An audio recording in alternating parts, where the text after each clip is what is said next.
Halo pemirsa Goes Channel, saat ini saya sedang perjalanan menuju Bandar Udara Hang Nadiem, di mana kita akan ngobrol-ngobrol dengan Kepala Badan Usaha Bandar Udara ataupun Direktur BUBU Hang Nadiem.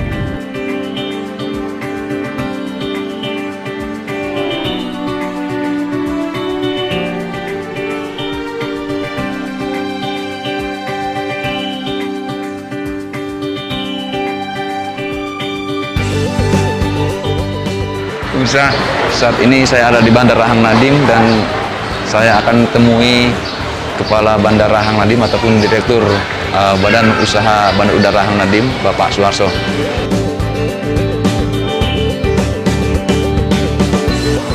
Oh, Pak, selamat siang. Siap, siang. Tadi Sehat, mau kemana? Iya, menjajah mau cari Bapak. Oh, siap. Ada yang bisa kita bantu ini? Ngobrol. Siap. Dari Goes ID mau ngobrol-ngobrol seputar bandara. Cara yang diadakan baik. Jadi lanjut Indonesia ini berapa ideologi? Tahun ini memang Goyang gitu, goyang. Gimana Pak Marso? Mau Baik, ngobrol di sini atau silakan. gimana? Wah, sebaiknya enaknya langsung di dalam Pak Edi. Kita lihat situasi bandara terminal sekarang yang saat Oke. ini sedang beroperasi. Oke. Mudah-mudahan lebih enak kita Enak. bicara. Oke, baik Pak. Ya, silakan. Ya. Pak Edi, silakan. Ya.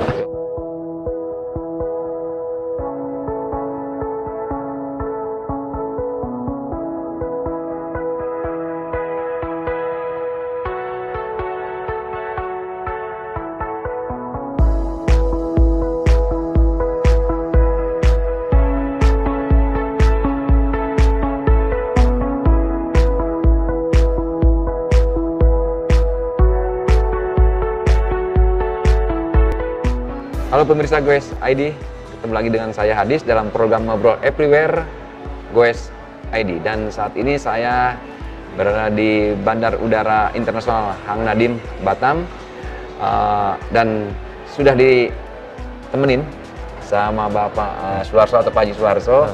Beliau adalah Direktur Badan Usaha Bandar Udara Hang Nadiem, dan kita akan langsung ngobrol-ngobrol dengan beliau di Ngobrol Everywhere. memang Goyang gitu, goyang. Baik Pak Suharso, apa kabar? Baik sekali, baik. Makasih Sehat? Pak Adis. Alhamdulillah. Alhamdulillah pada hari ini kita sehat. Sibuk? Biasa. Biasa ya? Kerja rutin, masih kegiatan rutin. Oke. Siap, Pak Adis. Baik. Baik, pemirsa Goes Channel, sebagaimana yang kita ketahui, Batam disiapkan oleh pemerintah Republik Indonesia dulu di awal tahun 70-an untuk sebagai kawasan ekonomi dan industri, dan salah satu infrastruktur yang paling sangat dibutuhkan untuk kawasan support kawasan ini menjadi kawasan industri dan yang lain yaitu bandara. Dan bagaimana perkembangan Bandara Hang Nadiem ini dari mulai awal sampai dengan saat ini, saya akan langsung ngobrol dengan beliau. Gimana? Baik, Pak Pak. Marso, bisa diceritakan awal Batam ini dibentuk untuk menjadi kawasan industri di salah satu kawasan industri ya di Indonesia, dan diperlukan adanya bandar udara seperti ini. Baik, terima kasih para pemirsa, Pak Adis. Saya cerita sedikit. Saat itu sekitar tahun 80-an, ya, tepatnya di 82 akhir. Ya. BP Batam yang dulunya bernama Otorita Batam yang dipimpin oleh almarhum Pak B.J. Habibie sudah memikirkan pengembangan Batam ini khususnya untuk sarana transportasi udara, yaitu dulu sebutnya lapangan terbang.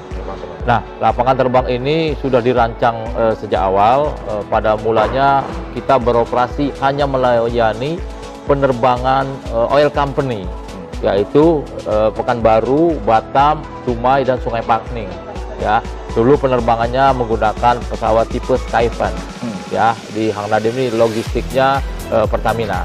Perkembangan zaman 82 bangun di 83 mulailah proyek pengembangan bandara Batu Besar saat itu namanya. Jadi Batu Besar, ya? Batu Besar, betul. Nah, kita singkat dulu Pelut Batu Besar, Pelabuhan Udara Batu Besar. Besar. Itu Oh, iya, ceritanya betul. Pak Adis. Ya, jadi 83 ke bawah. Nah, pengembangan dulu runway-nya kalau kita lihat karena dulu operasinya hanya tipe Skyfan, itu hanya 800 meter panjang runway. Itu jenis pesawat baling-baling, seaternya tuh hanya 6 seat. Ya, hanya 6 jadi seat. runway pun nggak terlalu panjang ya? Betul sekali. Jadi hanya 800 meter saat itu. Nah, pengembangannya ini secara signifikan ya. Jadi peningkatan runway awal 800 meter ditambah menjadi 1000 meter, 1250, 1600, 2000, 2250, 2500, 3000, 3600 saat ini. Itu dalam kurun waktu 83 sampai dengan tahun 95. Penambahan runway itu. Penambahan runway. Terakhir 95 kemari 2000 itu sudah 4045 meter. Ya, tapi lebarnya masih 45. Dari 30 kita tingkatkan menjadi 45. Alhamdulillah. Saat itu kita dan sampai saat ini pun runway kita terpanjang di Indonesia. Oke, ya, Pak. ini itu dari tadi yang disampaikan di awal. Ya. Itu kan jenis pesawat itu baru satu tuh mengawalnya, yang tadi ya disampaikan. Skyfan itu. Nah, setelah ada penambahan runway, otomatis sesuai dengan kebutuhan penerbangan. Ya. Apalagi tuh yang sudah mulai ini? Baik, untuk tipe pesawat dengan pengembangan zaman dari 800 menjadi 1250, ada Fokker 27 Merpati. Ya, rutenya Jakarta, Palembang, Batam. Nah, Fokker 27. Nah, masuklah lagi Garuda, Fokker 28, sama rutenya. Jakarta, Palembang, Batam. Terus meningkat. Saat itu masih berjayanya Sempati. Masuk Sempati, masuk Burak. Ya, nah ini terus berkembang. Nah, dari tipe Skyfan, tipe Fokker 27, tipe Fokker 28, terus meningkat DC-9. Ya, itu DC-9 dulu sangat masih jaya-jayanya Merpati, semua Garuda masih 28. Nah, meningkatlah 737. Nah, baru ini udah tahun 95 ke atas. Peresmian kita itu pada April 95, Bapak Presiden Republik Indonesia itu Pak Soeharto mendatangkan Garuda Indonesia tipe pesawat 747. Boeing ya? Ya, Boeing itu pertama Boeing masuk ke Hang Nadiem, tapi sebelumnya sudah dicoba 737. Namun untuk peresmian tersebut Pak Presiden kita minta kepada Garuda Indonesia agar mengirimkan pesawat Boeing 747. Saat itu ini menjadi pesawat terbesar yang pernah mendarat di Kepri. Di Kepri. Ya, di Hang Nadiem, di Kepri. Nah, di Hang Nadiem itulah 747 tersebut dinilai sukses. Ya, nah maka ini terus berkembang. Terus perkembangan itu ya, Pak Warso, itu kan dari sisi infrastruktur ya. Dari statusnya sendiri gimana? Cerita atau sejarahnya status Bandara Hang Nadiem ini dari mulai Pelud ya, terus sampai dengan hari ini disebut istilahnya dengan Bubu sebenarnya. Itu gimana? Baik. Jadi pengembangan nama dulu memang Kementerian Perhubungan masih eksis dalam pengembangan bandar udara di Indonesia, termasuk Hang Nadiem. Nah, saat itu memang pelabuhan udara Batu Besar. Pengembangannya ini dari kita kelas perintis, naiklah kita kelas 3, naiklah kita klasifikasi bandara kelas 2, kelas 2 internasional, kelas 1. Nah, ini semua masih bekerja sama Kementerian Perhubungan dan saat itu Otorita Batam. Ini masih bekerja sama, ya. Sejak 85 ke atas, nah mulai ini pengembangan. Nah, di tahun 95, 98, nah 98 itu beralihlah. Ada keputusan pemerintah yang mengizinkan, mengizinkan koperasi maupun badan usaha itu untuk mengelola bandar udara. Kita kenal di Indonesia ini ada Angkasa Pura I, Angkasa Pura II. Nah, otoritas saat itu berganti BP Batam mengajukan permohonan ke Pak Menteri Perhubungan saat itu dijabat oleh Pak Jonan, pengajuan kita untuk menjadi badan usaha bandar udara. Ini disetujui. Ini satu-satunya di Indonesia berbentuk bubu pengelolaan bandar udara yang dilakukan oleh BP Batam saat ini. Artinya tidak di bawah Angkasa Pura gitu ya? Tidak, kita langsung di bawah pengelolaan BP Batam. Baik, Pak. Sebelum dilanjutkan nanti kita akan lanjutkan. Baik, pemirsa, sebelum kita lanjutkan lagi, nantikan dulu setelah rehat yang berikut ini. Cara yang diadakan baik pemirsa. Jadi nanti Indonesia ini berapa ideologi? Selama 2 tahun ini memang sudah goyang gitu, goyang. Baik pemirsa Goes ID, kita akan lanjutkan kembali obrolan kita di Ngobrol Everywhere bersama Pak Suharso, Direktur Bubu Hang Nadiem.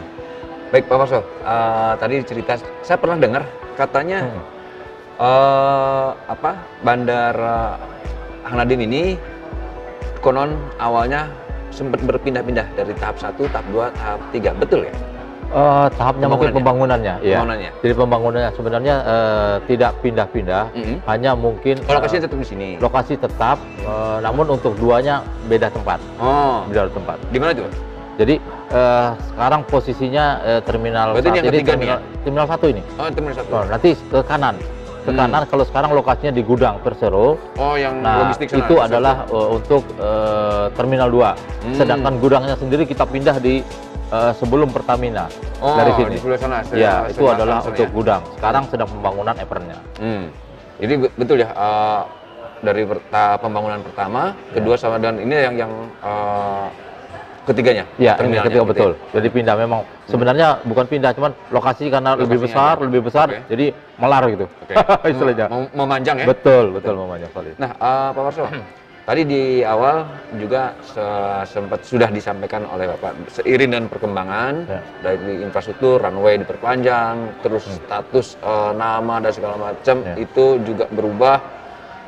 Itu sebagai bisa dikatakan sebagai gambaran indikator apa tuh bahwa ini memang betul-betul berkembang dan sangat dibutuhkan barang ini atau gimana? Jadi memang target pimpinan saat itu melihat pengembangan pengembangan bandar udara dan melihat letak Batam ini di antara Singapura, Malaysia dan lainnya dan kita mempunyai lahan yang sangat mumpuni maka pemerintah terus mengembangkan bandara ini total lahan yang dipunyai oleh Bandara Hang Nadiem BP Batam ini 1.762 hektar. 1.700? Ya, 62 hektar. Saat ini sudah termasuk MRO Lion itu baru kurang lebih 40%. Oh, baru 40% saja yang digunakan? Ya, jadi ada pengembangan yang sebenarnya ini sangat menjanjikan ke depan. Oke. Dan itu nanti akan kita obrolkan juga. Tapi sebelum ke sana Pak Warso, dengan perubahan status maupun tadi infrastruktur ini, perkembangan dari sisi pengguna jasa penerbangan, baik itu penumpang ataupun yang lainnya, bagaimana tuh dari itu? Baik, sebelum COVID sebelum COVID memang trennya naik terus. Kita pernah jaya-jayanya penumpang di Bandara Hang Nadiem itu tahun 87. Terminal ini sebenarnya didesain untuk kapasitas 5 juta penumpang setahun. Namun pada tahun 97 kita sudah 6.300.000 sekian. Tahun 97. Maaf, tahun 2017. Ya, 17 itu sudah mencapai 6 juta lebih. Nah, inilah yang dasar ini pemerintah dalam hal ini BP Batam terpacu untuk meningkatkan kapasitas terminal. Nah, dengan rencananya tadi akan dibangun terminal 2. Terminal 2 ya? Ya, terminal 2 itu nanti kalau dari sisi ini terminal 2 itu apa membedakan antara terminal 2 harus dibangun terminal 2 dengan terminal 1 yang sekarang? Baik, jadi kalau kita melihat master plan yang ada yang sudah dibuat oleh BP Batam, jadi apabila nanti dibangun terminal 2, terminal 1 ini kapasitasnya 5 juta, sekarang kemarin sudah 6 juta, terminal 2-nya rencana kapasitas 10 juta per tahun. 10 juta per tahun? Ya, bila ini proyek ini berhasil dikembangkan, terminal 2 nanti fokus kepada penumpang domestik. Sedangkan terminal saat ini, terminal 1 akan difokuskan pada penumpang internasional. Itu rencananya. Untuk yang satu, terminal satunya untuk internasional, terminal 2-nya untuk domestik. Dua itu untuk domestik. Siap. Domestik ini yang dari mulai awal sampai dengan hari ini seluruh flight ataupun rute semua domestik dari Batam ke seluruh Indonesia ada ya? Ya. Jadi untuk Sumatera semua kota sudah. Untuk Kalimantan kemarin pernah 2, Pontianak dan Balikpapan, sementara Balikpapan stop. Dan untuk Jawa sebagian besar kota-kota besar. Dan pernah juga kita rute Bali. Ya, untuk direct. Sementara ya direct, sementara di stop. Tapi via Jakarta ada, via Surabaya ada. Nah, ini hampir semua mencakupi Sumatera dan Pulau Jawa. Baik, pemirsa Goes Edi, kita akan bicara seputar perkembangan Bandara Hang Nadiem dewasa ini atau tahun-tahun ini, di mana Bandara Hang Nadiem juga merupakan salah satu kawasan ekonomi khusus yang sudah ditetapkan oleh Kementerian Perekonomian melalui BP Batam. Setelah yang berikut ini. Cara yang diadakan baik pemirsa Jadi Quest masuk Channel. Indonesia ini berapa ideologi? Quest Channel selama 2 tahun ini memang Katanya goyang gitu, goyang. Baik pemirsa, kembali lagi bersama saya Harisanya dalam Ngobrol Everywhere bersama Pak Suharto. Dan sebagaimana tadi yang saya sampaikan, kita akan ngobrol-ngobrol terkait kondisi ataupun Bandara Nadim di kaitannya dengan sebagai salah satu kawasan industri kawasan ekonomi khusus, kawasan ekonomi khusus di Batam. Namun sebelum ke sana, Pak Oso, saya ini agak tertarik juga nih dengan Bapak ini. Berapa tahun Bapak memang berkarir di sini? Insya Allah pada Maret kemarin sebenarnya sudah 38 tahun lah. Saya bekerja dan tidak pernah dipindah keluar dari Badan Udara atau Bandara Hang Nadim Batam ini. Dari tahun berapa? Di 82 September seingat saya. 8 tahun bulan September tahun 82. Oh, berarti udah dengan bulan ini ya? September. Siap. Nah, itu anu saya. Boleh Pak, memulai Bapak di Bandar? Baik, saat itu memang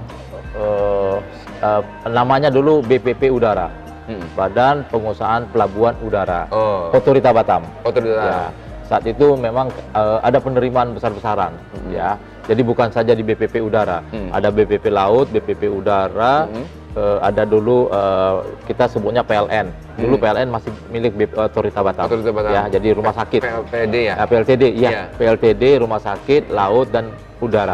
Nah, jadi empat ini karena pengembangan Batam khususnya, Otorita Batam saat itu membuka lamaran, ya pada seluruh. Seingat saya memang saat itu hampir 100 orang, ya yang daftar. Dan salah satunya Bapak? Ya, salah satunya saya. Jadi yang lucunya lagi saat itu khusus untuk BPP Udara dibutuhkan kurang lebih 30 orang. Kami sudah di split itu. Hanya 11 orang yang di situ. Karena untuk BPP Udara itu tidak ada yang lain. Jadi dibutuhkan 30, kami yang lamar 11. Tentunya kita diterima semua. Saat itu. Itu pada 82. Ya, berkembanglah terus. Kita dulu kantornya di kantor Otorita lama di Sekupang. Ya, jadi setiap dulu lumayan jauh ya? Ya, seminggu sekali kami ke bandara. Dulu masih pelabuhan udara. Itu menggunakan truk. Itu berarti perekrutan itu setelahnya ada bandara ini udah ada ya? Sudah ada, tapi masih kecil. Masih kecil dikelola oleh Pertamina saat itu. Ya, Pertamina. Jadi kami berkantor di sana, setiap hari naik truk itu kemari. Jalannya tuh kurang lebih 2 jam sampai 2 jam setengah. Baru nyampe ke sini karena jalannya masih tanah. Memang dalam proses pembangunan jalan. Nah, waktu awal-awal anggaplah berkarir lah di bandara ini, apa yang Bapak kerjakan? Baik. Waktu awal pertama. Jadi awal pertama kami semua yang kerja itu ya kalau datang kami semua termasuk senior-senior kami dari TNI AU itu kerjanya membersihkan terminal. Runway atau tidak, terminal dulu. Terminal udah selesai baru ke runway. Setiap hari itu dari ujung kan karena masih 800 meter. Itu pungutin kayu paku. Karena kan baru dibangun. Karena ada baru dibangun. Ada bekas-bekas proyek, paling banyak paku. Tiap pagi dari ujung ke ujung kerjanya itu aja. Kerjanya itu sambil bersihin, sambil menunggu pesawat hanya satu. Nah, kami juga lah yang melakukan ground handling saat itu. Jadi mengangkat barang penumpang dari check-in area ke pesawat. Barang itu masih tidak? Bawa masukkan ke pickup dulu. Dari pickup bawa ke pesawat. Ada kurang lebih jaraknya 20 meter lah dari terminal. Itu kerjanya. Jadi kami juga, semua kami. Jadi selain dapat gaji Otorita saat itu, kami juga dapat gaji ground handling. Itu. Setelah itu Pak, dari setelah itu? Nah, setelah itu terus berjalannya waktu ya, penerbangan nambah. Nah, ini baru mulai airline itu mencari wadah ground handling. Nah, kami hanya pengawasan. Tapi tetap kami kalau datang ya bersihkan terminal, ya terminalnya hanya untuk kapasitas dulu 80 orang gitu ya. Jadi itu. Nah, setelah kerja tersebut pesawatnya udah nggak ada, kami olahraga. Poli-poli, pimpong-pimpong, Beraktivitas itu ya? beraktivitas. Nanti kami kembali Itu ke Sekupang sebelum jam kerja selesai. berakhir ya. Nanti kami sambil menunggu jam 3. Jam Oke. 3 udah kami pulang. Nanti sampai di Sekupang tuh jam 5. Karena Mas zaman itu penerbangan pun baru mungkin Baru satu ya. Satu terus meningkat 2 terus dari seminggu 4 kali, seminggu 2 kali, seminggu 4 kali, terus tiap hari 1, tapi pesawatnya satu. Iya. Ada itu tadi, ada Merpati pertama, terus ada Garuda. Oke. Itu dia. Dari sisi itu sekarang Bapak sebagai orang nomor 1 lah di Hang Nadiem. Ya.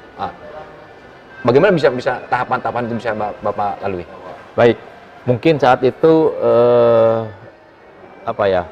saya punya kepercayaan bahwa kalau kita sabar, kita jujur dan kita teguh, ya, insya Allah ini bisa kita lakukan. Iya. Saya pertama mendaftar di Otorita Batam saat itu sebagai tenaga lepas, Iya. ya. Dulu di Otorita sebutnya setelah tenaga lepas 3 bulan, 6 bulan, baru diangkat jadi honor bergolong. Setelah setahun. 6 bulan. 6 bulan. 6 bulan honor bergolong. Jadi golongan kami dulu karena kami SLTA itu golongannya golongan 14. Golongan 14. Golongan 14. Pada saat itu kapelutnya, kepala pelabuhan udaranya itu kalau nggak salah. Dulu masih kapelut ya? Ya, kapelut golongan 9 itu pimpinan kami yang tertinggi golongan 9. Iya. Kami itu golongan 14 yang SLTA. Iya. Ya, yang SMP 15 16. Nah, itu yang sarjana 13. Ya, saya kebetulan masuknya kami diterima basicnya semua SLTA, kami semua masuk di golongan 14. Nah, terus berarti rintisan ke arah sekarang ini jadi yang tadi lah dari 82 itu. Dari TL honor bergolong. Nah, dulu saya kerjanya di umum ya, terus masuklah di tata usaha ya. Tata usaha masuklah dulu namanya perizinan dan pengendalian di bawah umum ya. Dari situ pindah ke perizinan, pindah ke komunikasi ya, komunikasi radio yang menghubungkan antara Pelut Batam, Pelut Pekanbaru, Palembang dan Medan. Komunikasinya dulu pakai SSB. Ya, itu tugas Bapak lah. Tugas dia. Misalnya pesawat mau datang, menghubungi bandara-bandara yang di luar kalau sudah take off, nanti dia kontak, nanti estimate-nya jam berapa kita catat. Nah, itu masih sangat manual ya? Waduh, manual semua. Sangat manual semua. Nah, dari situ terus saya dipindahkan lagi ke tata usaha kembali. Setelah tata usaha saya ditunjuk jadi bendaharawan. Bendaharawan itu bendaharawan menerima 3 periode, bendaharawan rutin 3 periode. Nah, setelah itu saya ditunjuk menjadi di briefing office sebentar. Di briefing office itu nggak sampai setahun. Terus saya ditarik lagi jadi protokol saat itu. Nah, protokol saya menjalani di bandara ini kurang lebih 9 tahun. Setelah itu saya dipindahkan lagi ke keuangan lagi, ke bagian komersil, ke tata usaha. Berarti Bapak lebih banyak di manajerial atau manajemen. Ya, karena basic saya SLTA-nya SMA umum ya. Jadi memang saat itu banyak teman-teman kita yang teknisi, STM listrik, STM bangunan dan lain-lainnya. Karena kami cuma berapa orang dapat dihitung jari yang SLTA itu SMA. Makanya itu saya berkecimpung banyaknya di perkantoran. Dan sangat tahu persis perkembangan daripada Bandara Hang Nadiem ini dari mulai nol yang tadi. Betul sekali. Ya, alhamdulillah. Jadi alhamdulillah saya rintis itu terus ya, jadi ya itu jabatan juga. Dari mulai KUR, kepala urusan, kepala seksi, Kasubag, Kabak, Kabit, nah juga akhirnya jadilah direktur. Pak, tadi kalau dari ini kan kaitannya dari mulai secara personality Bapak juga sejarahnya atau ceritanya begitu pun demikian dengan Bandara Hang Nadiemnya sendiri. Nah, kembali ke masalah tahapan dan kebijakan dari pemerintah. Sebelumnya kan Bandara Hang Nadiem ini kan tidak melayani flight 24 jam ya. Nah, itu kapan mulai regulasi bahwa Hang Nadiem layak untuk melayani penerbangan 24 jam? Baik. Saya ingat pada tahun 2014-2015. Nah, ada wacana dari pemerintah menunjuk Hang Nadiem ini agar 24 jam.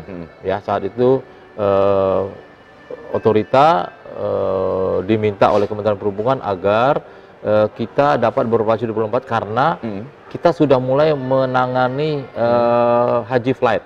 Oh iya. Ya, nah ini yang Seiring membuat dengan Batam ini jadikan embarkasi. Ya. Dan fasilitas kita sangat mumpuni saat itu. Kita kapasitas runway-nya terpanjang untuk fasilitas keselamatan penerbangan, instrumen landing system, ada mobil kendaraan PKPPK yang sudah standarnya sudah klasifikasi kelas 1 internasional. Maka 2015 kita diberi kewenangan oleh Kementerian Perhubungan untuk beroperasi secara penuh 24 jam. Beroperasi. Ya, beroperasi 24 jam. Sementara kalau dari sisi operator penerbangan sendiri, nggak sampai 24 jam, Pak? Tidak, memang tidak. Namun untuk saat ini ya dengan adanya MRO Lion di Hang Nadim, ini digunakan, difasilitasi oleh Lion sangat-sangat bermanfaat untuk mereka-mereka. Jadi kita walaupun beroperasinya dari jam 7 pagi hingga 9 malam, namun kita operasional tetap 24 jam. Nah, malam hari inilah digunakan oleh Lion Group untuk misalnya untuk perbaikan pesawat. Kita sangat siap untuk melayani termanfaatkan waktu malam Betul. itu setelahnya operasi kita tutup karena ada aktivitas di MRO itu ya. Betul sekali. Ya. Pak, saya mengucapkan itu pun saya dan pemirsa Goes Channel mungkin pengen tahu nih tentang perkembangan yang Bapak tadi singgung tentang MRO dan kawasan ekonomi khusus di bandara ini. Gimana kalau kita ngobrol-ngobrol seputar itu? Baik, silakan Pak. Kita mau di sini atau sebaiknya kita sambil lihat fasilitas.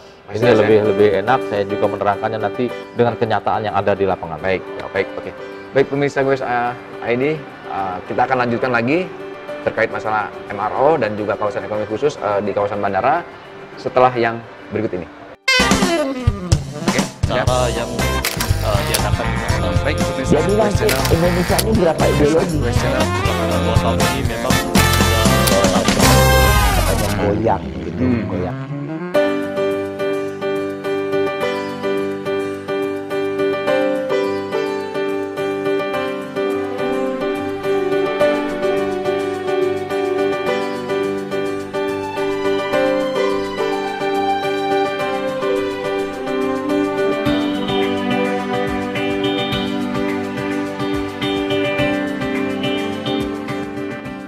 Oh ini ya, kalau untuk MRO-nya. MRO-nya kalau kita dari sini. Jadi ada fasilitas ground handling, ada cargo MRO-nya Lion. Nah, itu fasilitas kita yang nantinya akan dikembangkan.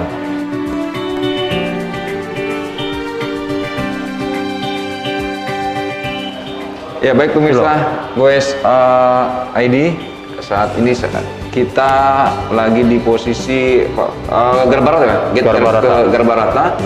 Dan kalau Anda lihat ke belakang di sanalah tempat MRO atau maintenance, repair dan overhaul Lion Group, Lion Air dan lain. Jadi bengkel-bengkel istilahnya bengkel pesawat Lion ada juga di Barahang Nadim ya. Jadi selama ini mungkin Lion Group itu melakukan reparasi atau bengkel itu di Jakarta Pak ya? Ya, Jakarta dan sebagian di Kalimantan. Di Kalimantan.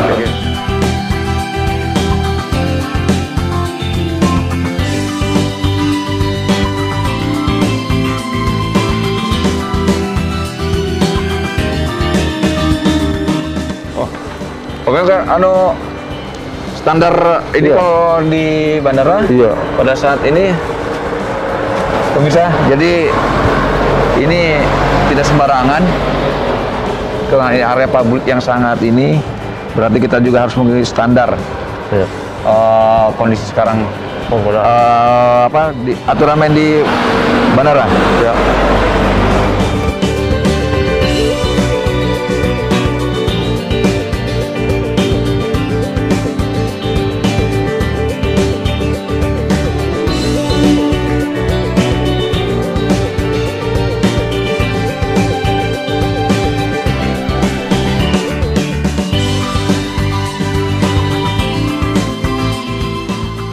Ya baik pemirsa Goes ID, kita akan melanjutkan sebagaimana tadi yang saya sampaikan di awal. Kita akan bicara tentang MRO yang ada di Hang Nadiem, yaitu pusat servis pesawat Lions Group yang ada di Hang Nadiem.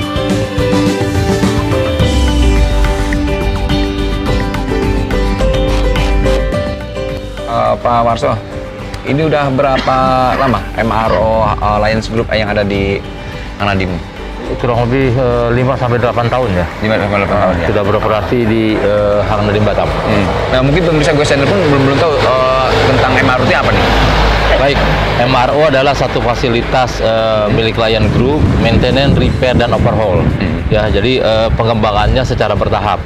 Dari pertama hanya minta lahan 4 hektar, berkembang. Oke. 8 hektar, 12 hektar, 24. Ya, jadi minta terakhir ini 24 hektar. Padahal sekarang sudah mulai beroperasi itu ada kurang lebih 4 hektar. Ini terus pengembangan. Dalam waktu dekat ini akan menjadi 24 hektar pengembangannya.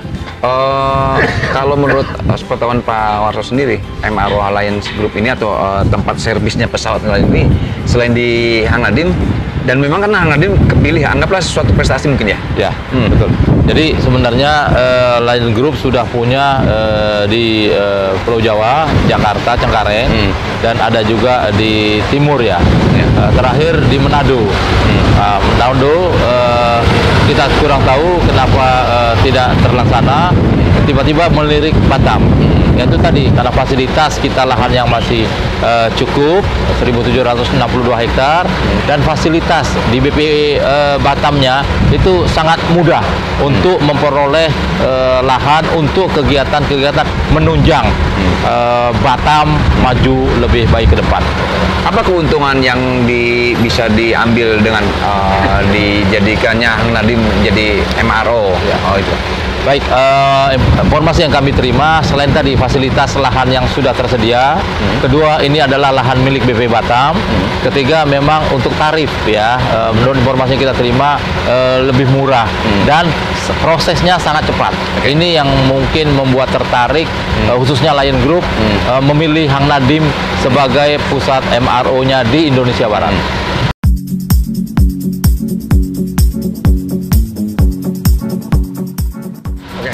Untuk Hang Nadiemnya sendiri, apa nih nilai plusnya dengan adanya MRO nih? Baik, kita melihatnya dari skop besar BP Batam ya. Di samping memang lahan kita tersedia, ini suatu prestasi yang sangat baik apabila adanya kegiatan di bandar udara mempunyai MRO ya. Kita tahu bersama bahwa Lion Group ini mempunyai armada yang sangat banyak.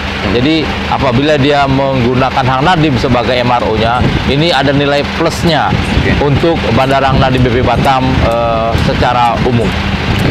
Pak, ngomong-ngomong, dalam tahun ini kawasan bandara juga bagian daripada kawasan ekonomi khusus, dan kurang lebih hampir sebulan atau 2 bulan yang lalu ya, sudah Kementerian Perekonomian sudah menetapkan selain rumah sakit, kawasan digital Nongsa, dan juga salah satunya bandara. Apa makna daripada Hang Nadiem jadikan kawasan ekonomi khusus itu? Jadi untuk Hang Nadiem ini adalah satu prestasi ya, dari BP Batam. Ini adalah untuk mempermudah, khususnya tadi adanya MRO di Batam akan mempermudah kawasannya menjadi satu kawasan yang sangat berikat, khususnya di Bandara Hang Nadiem ya. Jadi ini adalah dapat menghubungkan antara Nongsa, Hang Nadiem, dan nantinya rumah sakit. Ini adalah satu daerah khusus yang ditunjuk oleh pemerintah sebagai daerah kawasan ekonomi yang sangat-sangat strategis. Oke Pak, dengan kawasan KEK itu kan kaitannya juga dengan masalah kepabeanan, terus juga mungkin ada beberapa pajak terus pengelolaan barang yang notabene masuk kawasan, berarti kan ada semacam dibebaskan atau dilunakkan. Itu gimana cara dari sisi pengawasan, apa nggak nambah pekerjaan atau bagaimana? Sebenarnya tidak ya. Dari BP Batam kan sudah ada suatu badan yang mengurusi soal ini ya. Kita memang mengharapkan dengan ditunjuknya Hang Nadiem jadi KEK, nantinya MRO ini akan dipermudah ya untuk pajak masuk. ya, bahan-bahan dari luar. Inilah yang membuat tadi nilai plus. Semoga ini dapat terus bertahan agar pengembangan MRO di Batam semakin eksis di kemudian harinya mungkin. Oke.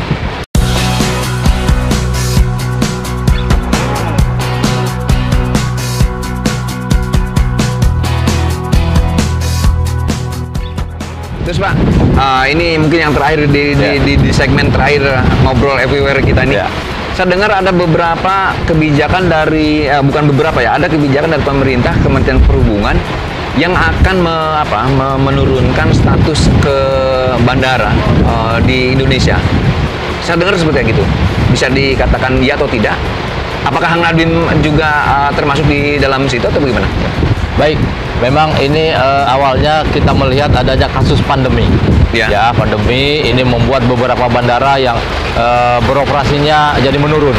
Nah, pemerintah melihat banyak bandara udara yang sudah diklasifikasikan untuk bandara internasional. Tapi alhamdulillah Batam tidak termasuk yang diturunkan. Mudah-mudahan akan lebih besar ke depan karena ada beberapa bandara-bandara di seputaran kita yang akan ditutup. Nah, ini tentunya membuat peluang kita akan lebih besar lagi untuk mendatangkan pesawat-pesawat dari luar negeri. Ini harapan kita ke depan. Berarti kekhawatiran itu tidak ada ya? Tidak ada. Dan rencana untuk Hang Nadiem menjadi Aero City? Nah, ini adalah salah satu target Kota Batam, khususnya BB Batam.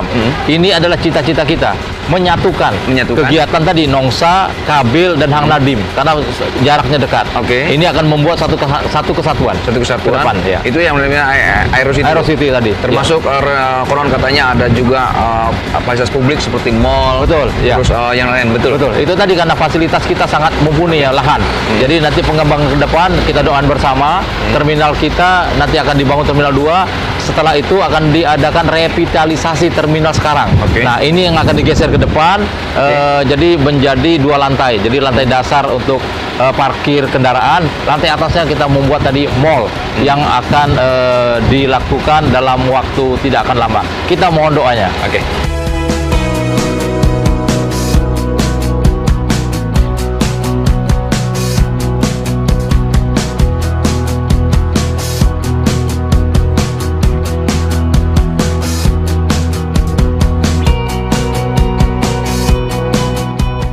Oke Pak, di segmen terakhir mungkin ada sedikit yang ingin Bapak sampaikan, apakah harapan ataupun bagaimana untuk terutama para calon penumpang pengguna jasa Bandara Hang Nadiem ini. Baik, terima kasih. Kita tahu Bandara Hang Nadiem Batam ini adalah salah satu bandara milik kita semua, khususnya masyarakat Kepri. Mari kita sama-sama dorong, dan kami selaku pengelola Bandara Nadiem meminta masukan agar pengelolaan Bandara Nadiem ini lebih baik ke depan. Kami akan terus meningkatkan pelayanan demi kepuasan calon penumpang yang menggunakan jasa Bandara Hang Nadiem Batam ini. Bandara kita, bandara yang sudah bertaraf internasional, mempunyai fasilitas yang sangat-sangat baik dibanding bandara-bandara lain. Semoga harapan kami selaku pengelola Bandara Hang Nadiem BB Batam dapat terus menjadi kenyataan ke depan agar bandara kita ini dapat terus maju dan maju. Demikian. Baik pemirsa Goes ID, demikian tadi hampir kurang lebih cukup panjang juga kami atau saya ngobrol-ngobrol dengan Pak Warso sebagai Dirut Bubu Hang Nadiem di program Ngobrol Everywhere. Mudah-mudahan hasil daripada obrolan kami ada manfaat bagi Anda dan menjadikan inspirasi bagi Anda. Saksikan terus Ngobrol Everywhere di Goes Channel, Goes Indonesia. Sampai jumpa di episode yang selanjutnya.